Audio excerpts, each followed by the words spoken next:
అందరికీ నమస్తే అండి. ఈ హెడ్డింగ్ కానీ లేదా ఇప్పుడు నేను చదివే వార్త కానీ నాది కాదు, నాకు సంబంధం లేదు.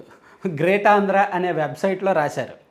మరి అలా రాస్తే నువ్వెందుకు చెప్తావు, నీకేం సంబంధం మీరు అడగొచ్చు. గ్రేట్ ఆంధ్ర అనే website purely YSR Congress party వాళ్ళది.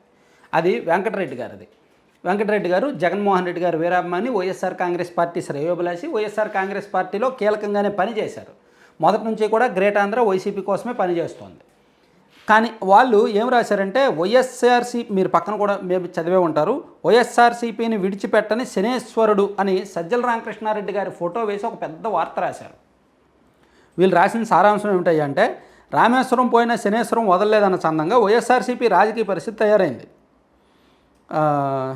సజ్జల రామకృష్ణారెడ్డి వైఎస్ఆర్సీపీ పాలిటిక్స్ సేని అని కార్యకర్తలు మొదలుకొని రాష్ట్ర స్థాయి నాయకుల వరకు నెత్తి నోరు కొట్టుకొని వైఎస్ జగన్మోహన్ రెడ్డికి మొరపెట్టుకున్నా ఆయన మాత్రం వినిపించుకోవడం లేదు. తాజాగా వైఎస్ఆర్సీపీని పూర్తిగా పునర్వ్యవస్థీకరిస్తా ఉన్నామంటూ 33 మంది పొలిటికల్ అడ్వైజరీ కమిటీ PAC జాబితాను కేంద్ర కమిటీ ప్రకటించింది. ఈ జాబితాలో చివరి సమాచారం వైఎస్ఆర్సీపీ నాయకులు కార్యకర్తలను షాక్ గురిచేసింది. YSRCP state coordinator Sajjala Ramakrishna Reddy PAC కన్వీనర్గా వ్యవహరిస్తారని చావు కబురు చల్లగా చెప్పారు. సో ఇక్కడ రీజనల్ కన్వీనర్లు సీరియస్ అవుతున్నారంట. అండ్ సజ్జల రామకృష్ణారెడ్డి కన్వీనర్ కాదని కేవలం కోఆర్డినేటర్గా వ్యవహరిస్తారంటూ మార్చి మరో ప్రకటన వెలువరించినప్పటికీ అసలు జగన్మోహన్ రెడ్డి గారికి తెలియదా లేక అన్నీ తెలిసి ఆయన నటిస్తున్నారా అనేది ఎవరికీ అర్థం కావడం లేదని కొంచెం చాలా గట్టిగా రాశారు. చాలా పెద్ద వార్త రాశారు గ్రేట్ ఆంధ్రలో. సో ఇక్కడ నేను చెప్పదలుచుకున్నది ఏంటంటే,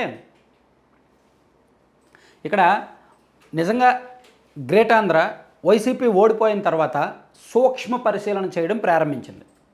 గ్రేట్ ఆంధ్రాని ఆ రకంగా అప్రిషియేట్ చేయొచ్చు. వైసీపీ వాళ్ళు గ్రేట్ ఆంధ్రాని అప్రిషియేట్ చేయొచ్చు.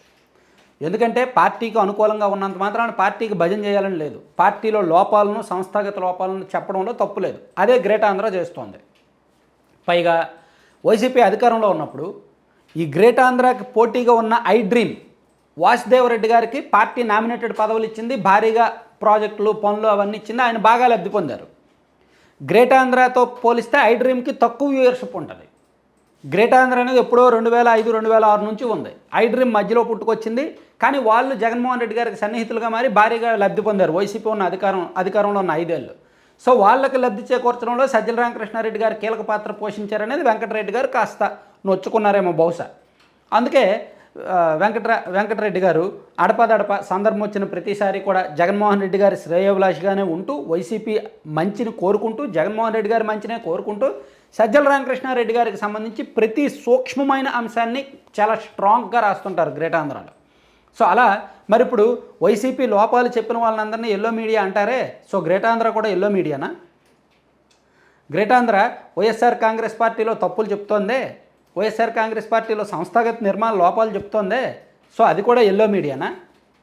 ఎల్లో మీడియా అని వైసీపీ సోషల్ మీడియా కార్యకర్తలు గ్రేట్ ఆంధ్రాని ఎల్లో మీడియా అని ట్యాగ్ చేయండి.